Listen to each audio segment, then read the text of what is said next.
আসসালামু আলাইকুম রহমতুল্লাহি ওবরকাতুহু। সম্মানিত দর্শক, 2026 সনের ফেব্রুয়ারি মাসের 26 তারিখ সন্ধ্যাবেলায় এই ভিডিও করছি। আজকের শবে বরাতের রাত্রি, পবিত্র, মহান, যারা ইসলাম ধর্মাবলম্বী তাদের জন্য বরকতময় একটি রজনী। তো যারা সাধারণ আমজনতা তারা এই রজনীতে দুটো ডাল ভাতের জন্য চিৎকার করবেন, কান্নাকাটি করবেন। আর যারা রাজা-বাদশাহ হওয়ার স্বপ্ন দেখেন তারা প্রথমত নিজের বিজয় চাইবেন, আর প্রতিপক্ষর পরাজয় চাইবেন। আর সেই আবহাওয়ার মধ্যে আজকের দিনটিতে রাজনীতির যে রঙ্গ, সেই রঙ্গ রীতিমতো জমে একেবারে বরফ হয়ে গেছে। বরফ হয়ে গেলাম এই কারণে যে যখন যে কোনো রং তামাশা এটি বায়বীয় অবস্থায় থাকে তখন এটি স্বাস্থ্যকর, আপনি দেখতে পাবেন, কিন্তু আপনাকে আঘাত করবে না। কিন্তু যখন কোনো রং তামাশা জমে বরফ হয়ে যায় তখন সেই বরফ যদি খণ্ড বিখণ্ড চূর্ণ বিচূর্ণ হয় এবং তা যদি আপনার দিকে ছুঁড়ে মারা হয়, এবং বরফের যে চাকু, বরফের যে ধারালো যে ফলা, এটি যে কোনো মরণঘাতী মারণাস্ত্র তার চেয়ে কোনো অংশে কিন্তু আপনার জন্য কম ক্ষতিকর নয়। আমাদের রাজনীতিতে যে কাদা ছোড়াছুড়ি, চেরাছুড়িতে, এটি এখন বরফ ছোড়াছুড়িতে পরিণত হয়েছে, এবং যেন তেন বরফ নয়, পেজা বরফ নয়। এই বরফ হলো অ্যান্টার্কটিকার যে শক্ত স্বচ্ছ বরফ, যার অগ্রভাগ যে কোনো তলোয়ারের চেয়ে ক্ষুরধার হয়ে থাকে। সেই বরফ এখন ছড়াছড়ি হচ্ছে। কারণটা কি? কারণটা হলো দেশের দুটো রাজনৈতিক দল যারা দীর্ঘদিন ধরে বন্ধু ছিলেন, পারস্পরিক যে সম্পর্ক এবং পরস্পরের যে একে অপরের পরিপূরক, এভাবে তারা প্রায় 50 বছর পথ চলেছে একে অপরের সঙ্গে কাঁধ মিলিয়ে 1975 থেকে 2025 সন অবধি। হঠাৎ করে তাদের মধ্যে প্রতিযোগিতা শুরু হয়েছে, ধাক্কাধাক্কি শুরু হয়েছে, প্রতিহিংসা শুরু হয়েছে, এবং সেই প্রতিহিংসার চরম যে পর্যায়, এটি এই মুহূর্তে আমরা দেখতে পাচ্ছি 2026 সনের ফেব্রুয়ারি মাসের আজকের এই দিনটিতে। যদি আজকের দিনে জামাতের কর্মসূচির কথা আপনি চিন্তা করেন, আপনি দেখবেন যে জামাতের আমির ডক্টর শফিক, তিনি চট্টগ্রামে যে তাদের ঐতিহাসিক যে জায়গাগুলো রয়েছে সেই জায়গাগুলোতে তারা নির্বাচনী সমাবেশ করছেন, এবং সেই সমাবেশে তিনি যে ভাষায় প্রতিপক্ষকে আক্রমণ করেছেন, অবস্থার দৃষ্টি মনে হচ্ছে তিনি ধৈর্য হারিয়ে ফেলেছেন। তার খুব রাগ হচ্ছে, তার ভীষণ রকম মেজাজ গরম হচ্ছে, এবং তিনি যেটি বলছেন যে যদি জামাত ক্ষমতায় আসে এবং আপনারা যদি জামাতকে ভোট দেন, তাহলে জামাতের এই রাষ্ট্র ক্ষমতা, তাদের যে এক্সিকিউটিভ পাওয়ার, এটা প্রয়োগ করে তারা দুর্নীতিবাজ যারা লোকজন রয়েছেন, যারা জনগণের হক মেরে দিয়ে পেটের মধ্যে পুরেছে, সেই তাদের পেটের মধ্য থেকে সে টাকা বের করে তিনি আনবেন, এবং সেই অর্থ, দুর্নীতির যে অর্থ, এটি রাষ্ট্রীয় কোষাগারে জমা করবেন, এবং দুর্নীতিবাজদেরকে তিনি দৃষ্টান্তমূলক শাস্তি দেবেন। স্পষ্টতই তার এই যে হুমকি, এই হুমকি বিএনপির উপর। কেন? বিএনপি সাম্প্রতিক সময় নানা রকম কথা বলে, ন্যারেটিভ তৈরি করে, সামনে পিছনে নানা রকম জটিলতা দিয়ে জামাতের রাজনীতি এবং ডক্টর মোহাম্মদ শফিকুর রহমানের যে ব্যক্তিগত জীবন, এটিকে রীতিমতো হুমকির মধ্যে ফেলে দিয়েছেন। সাম্প্রতিক সময় যে তার এক্স হ্যান্ডেলে হ্যাক হয়ে যাওয়া এবং একটি দেখে বলা হয় নারীদেরকে একটি গালি দেওয়ার সংক্রান্ত বিষয় নিয়ে বিএনপির যারা লোকজন, তারা এতটা সারা বাংলাদেশ উত্তাল করে ফেলেছে, এবং বিএনপির নারী নেত্রী, নারী কর্মী এবং নারীবাদী বিভিন্ন সংগঠনগুলোকে যেভাবে বিএনপি শফিকুর রহমানের বিরুদ্ধে নামিয়ে দিয়েছে, তাতে করে জনাব শফিকের যে ভাবমূর্তি, তার যে চেহারা সুরত, তার যে অস্তিত্ব, তার যে পদ পদবী, ঠিক তিনি যা, তার সঙ্গে আসলে এই রাজপথে তাকে নিয়ে যে ন্যারেটিভগুলো তৈরি করা হচ্ছে, এগুলো মানায় না। শুরুতেই বললাম যে রাজনীতির যে বরফ এটা গলছে না, এই বরফ আরও শক্তিশালী হচ্ছে এবং তীক্ষ্ণ হচ্ছে।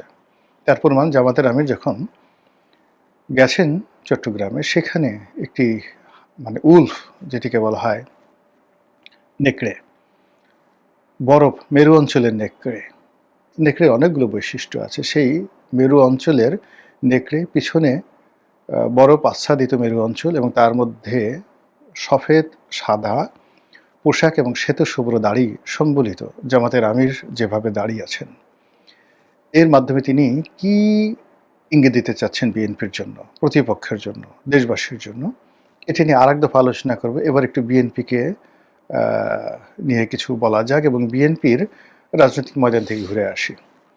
জামাতের আমির যখন চট্টগ্রামে, তখন ঠিক সেই সময়টাতে বিএনপির চেয়ারম্যান জনাব তারেক রহমান সাহেব তিনি খুলনাতে গেছেন।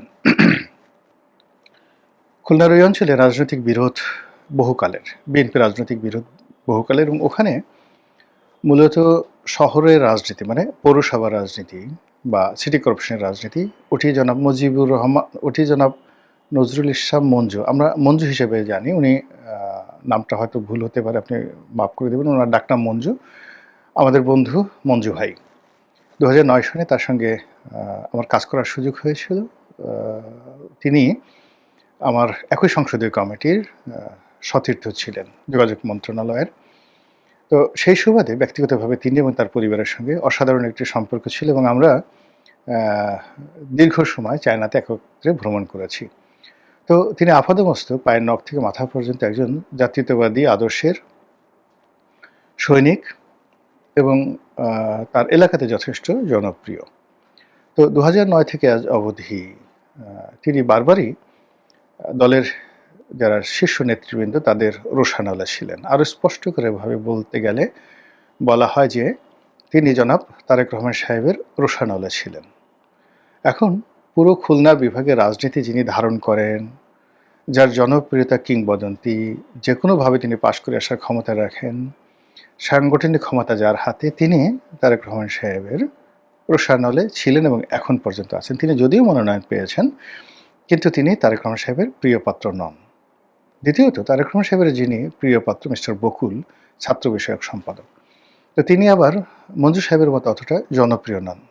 তারেক রহমান সাহেবের ক্ষমতায় যদি দলের মধ্যে এই মুহূর্তে বাংলাদেশে 1 নম্বর ক্ষমতাধর ব্যক্তি থাকেন, তিনি জনাব বকুল। মিস্টার বকুল তিনি ঢাকার রাজনীতিতে তারেক রহমান সাহেবের প্রভাব দেখে তিনি within the party office, within the lobbyist group, he is a very powerful man. কিন্তু তৃণমূলের রাজনীতিতে তিনি এখনো পর্যন্ত জনাব মঞ্জুর পর্যায়ে যেতে পারেননি। তো সেই অবস্থায় তারেক রহমান সাহেব খুলনায় গেছেন এবং সেই মঞ্জুকে ধারের কাছে আমি দেখলাম না। দেখলাম যেটা, যে তিনি তার যে প্রিয় ভাজন জনাব বকুল তার বাসায় গেছেন।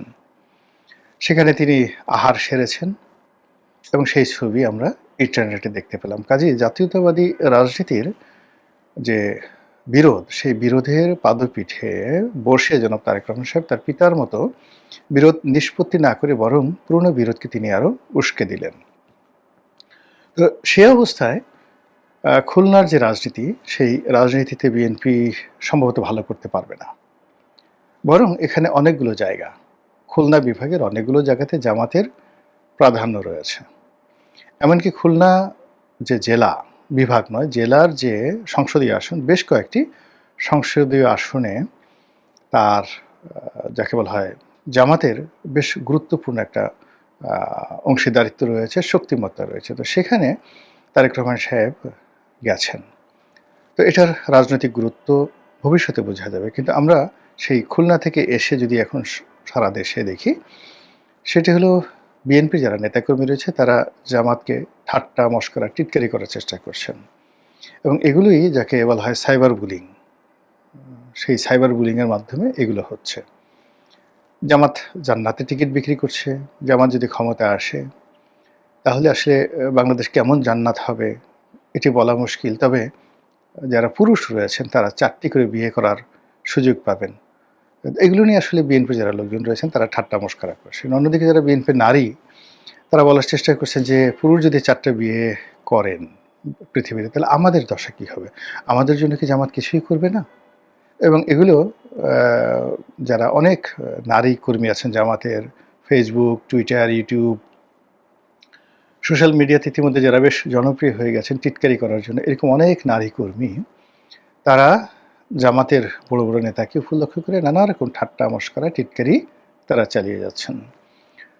এরই মধ্যে অনেকে বলার চেষ্টা করছেন যে ঠিক আছে, দুনিয়াতে আপনারা না পান, আখেরাতে গিয়ে আপনারা তো জান্নাতে গিয়ে আপনারা গেলমান পাবেন, আর আপনাদের পুরস্কার হিসেবে আপনাদের স্বামী যদি জান্নাতি হন আপনি তাদেরকে পাবেন।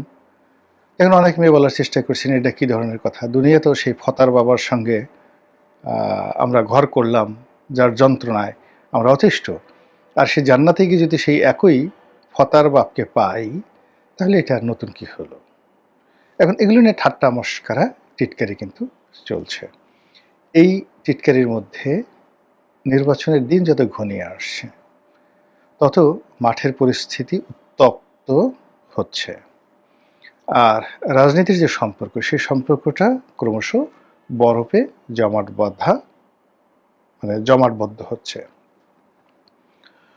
আর ক্ষমতার যে বলয়গুলো রয়েছে সেটা ক্যান্টনমেন্ট বলেন, বঙ্গভবন বলেন, যমুনা মানে ডক্টর মোহাম্মদ ইউনূসের যে দপ্তর সেটি বলেন, আমেরিকা বলেন, দিল্লি বলেন, তারপর ইসলামাবাদ বলেন, বেইজিং বলেন, সব জায়গা থেকে যে খবর আসছে তাতে করে রাজনীতির বরফ গলার কোনো সম্ভাবনা দেখা যাচ্ছে না, আর রাজনীতির ময়দানের যে উত্তাপ সেটাও না কমে বরং বেড়ে যাচ্ছে। তাহলে বোঝার চেষ্টা করুন যে আপনার একদিকে সাহারা মরুভূমির সেই সাইমুম মরুঝড়, উত্তপ্ত মরুঝড়, আর অন্যদিকে অ্যান্টার্কটিকার যে বরফ, শীতল বরফ ক্রমশ আরও ঘনীভূত হচ্ছে। তো সেই লু হাওয়া এবং বরফ যদি 12 তারিখে মুখোমুখি হয়, 13 তারিখে এই বরফ আর যাকে বলা হয় লু হাওয়া, গরম হাওয়া, মরুঝড় একে অপরের সঙ্গে কোলাকুলি করে, মোলাকাত করে, কী ধরনের পরিস্থিতি তৈরি হতে পারে একবার একটু ভাবুন তো। পৃথিবীর কোনো কিছুই ফিজিক্সের বাইরে নয়, উদ্ভিদবিদ্যার মানে জীববিদ্যার বাইরে নয়। এই পৃথিবীতে কোনো রাজনীতি কেমিস্ট্রি ছাড়া হয় না। এখানে যেভাবে কেমিস্ট্রি হবে ঠিক সেইভাবে হবে। আপনি নাইট্রিক অ্যাসিড আর সালফিউরিক অ্যাসিড এই দুটো একত্রে মিশিয়ে দেবেন, তারপরে ফলাফল আশা করবেন মধু আর দুধ যেভাবে মিশালে একটা নতুন সুন্দর পানীয় তৈরি হয়, ওরকম একটা উপসর্গ আপনি আশা করবেন। এটা কখনোই হবে না। দুধ এবং মধু মিশালে যা হবে, নাইট্রিক অ্যাসিড আর সালফিউরিক অ্যাসিড মেশালে ওই একই পরিণতি হবে, যার ব্যাখ্যা বিজ্ঞান দিয়েছে। আমাদের রাজনীতি তো একই অবস্থা। সারা বছর আপনি ঝগড়াঝাটি করবেন, গণ্ডগোল করবেন, আর শেষ রজনীতে এসে আপনার মধ্যে একটা মধুময় সম্পর্ক হবে। এটা পৃথিবীতে কখনোই হয় না। কি বুঝলেন 12 তারিখে কী হতে যাচ্ছে? মহান আল্লাহ আমাদের সবাইকে হেদায়েত দান করুন এবং হেফাজত করুন। আসসালামু আলাইকুম ওয়া রাহমাতুল্লাহি ওয়া বারাকাতুহু।